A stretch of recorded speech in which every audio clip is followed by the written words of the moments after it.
இருக்காரு. Bank of இந்தியாவில் வந்து இருந்திருக்காரு. ஐயா வந்து எனக்கு ஒரு 8 வருஷத்துக்கு முன்னாடி வந்து எக்ஸ்ட்ரா சுப்பிரமணியன் ஐயா இருக்கார். அவரோட எல்லாம் எனக்கு அவர் வந்து பண்ணிட்டு இருந்தார். அவர் இறந்த பிறகு நான் வந்து எப்படி நம்ம மக்களுக்கு இந்த ஸ்கூல் பேக்கெலாம் எப்படி கொடுக்கணும்னு ஏற்றிட்டு இருந்தேன். அப்போ ஐயா அவரோட வந்தப்போ அதுக்கு நான் நீ கவலைப்படாதப்பா, என்ன இருந்தாலும் வருஷம் எந்த இருந்தாலும் தவற மாட்டேன், உங்களுக்கு நான் செய்கிறது அவர் விட்டு போன படி நான் தொடருவேன்னு சொன்னார். இன்னை வரைக்கும் அவர் செஞ்சுக்கிட்டு இருக்காரு.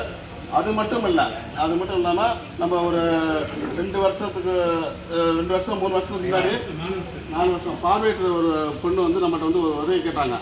அவங்க வந்து இது மாதிரி படிக்க முடியல, எனக்கு ஸ்காலர்ஷிப் கட்டுங்கன்னு சொன்னாங்க. அவங்க வந்துட்டு போனதோடு சரி. ஆனால் இது வரைக்கும் வாங்கினா போனேன்னு சொல்லக்கூடாது. சமீபத்தில் தான் ஐயா சொன்னார், இது மாதிரி கொடுத்தப்பா அப்படின்னாரு. அப்போ அதோட தன்மையை பாருங்கள், கொடுத்தது கூட தெரியாமல் இது வரைக்கும் நம்ம என்கிட்ட சொல்லலாம். ஆனால் அவர் வந்து இப்போ தான் சொல்கிறாரு. அப்போ இது மாதிரி மாற்றுத்திறனாளி மக்கள் சொல்லணுமா இல்லையா, அவர் பெருமைப்படுத்தணுமா இல்லையா? ஏன்னா வாங்கிட்டு போய் இது வரைக்கும் யாருமே சொல்லலை. அதனால் இனிமேல் புரிஞ்சுக்கிங்க, ஒரு உதவி பண்ணுறாங்கன்னா அவங்களை வந்து பெருமைப்படுத்துறதுக்கு ஒரு இது பண்ணுங்க. ஏன்னா இன்னும் கொஞ்சம் ஊக்கமாக இருக்கும் அவங்களுக்கு.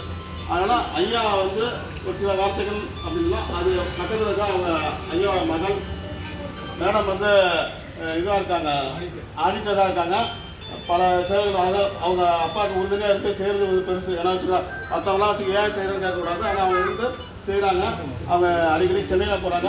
அப்புறம் அம்மாவுக்கு ஒரு சின்ன ரிக்வெஸ்ட், எங்களோட அமைப்புக்கு வந்து ஆடிட்டராக இருந்து எங்களோட இதுக்கு செஞ்சு அவங்க நல்லா இருக்கு எனக்கு. ஆனால் சில விஷயங்கள் வந்து தெரியாமல் இருக்குது. இப்போ வந்து மாற்றுத்திறனாளிக்கு கூட நியமன உறுப்பினராக போடுறாங்க. அப்போ வந்து அவங்க வந்து எங்களுக்கு வந்து வச்ச உச்சவரம்பு இல்லைன்றாங்க. ஆனால் வந்து உச்சவரம்பு கேட்குறப்ப ஒரு சில பேர் இருக்காங்க, ஒரு சில பேர் செய்ய முடியாத அவங்க நிற்கிறாங்க. ஒரு சில பேர் அவங்களுக்கு ஆடிட்டிங் பண்ணி எதுவும் பண்ண முடியுமா, ஒரு 2 வருஷத்துக்கு கேட்குறாங்க. அதுவும் பண்ணி மாதிரி கொஞ்சம் கேட்டுக்கலாம். சங்கத்தை வந்து ஆடிட்டராக நம்ம நியமிக்கணும். இனிமேல் அவங்க பேரை போட்டு நாங்கள் எதாவது செஞ்சுருக்கோம், எங்களுக்காக அப்ளை பண்ணிக்கிறோம். ஏன்னா நாங்கள் ஒரு 80,000 ஒரு வருஷத்துக்கு கூட நான் உடம்புல காமிக்கிறேன். அது ஏன் காமிக்கிறேன்னு வச்சுக்கோங்களேன், நான் வந்து ஐயாவுக்கு வந்து ஐயா பேர்லேயே போட்டு ரசீது 0 பேலன்ஸ் இப்போ எல்லாம் பண்ணுறோம். நீங்களே கொடுத்து நீங்களே வாங்கி கொடுத்துருக்கோம். இன்னும் வருங்காலத்தில் தான் இப்போ ஐயா கொடுத்த காசு தான் நான் வாங்கிட்டு எடுத்து கொடுத்து நம்ம கொடுத்தோம். அதெல்லாம் நீங்கள் கொஞ்சம் இது பண்ணி கொடுத்தா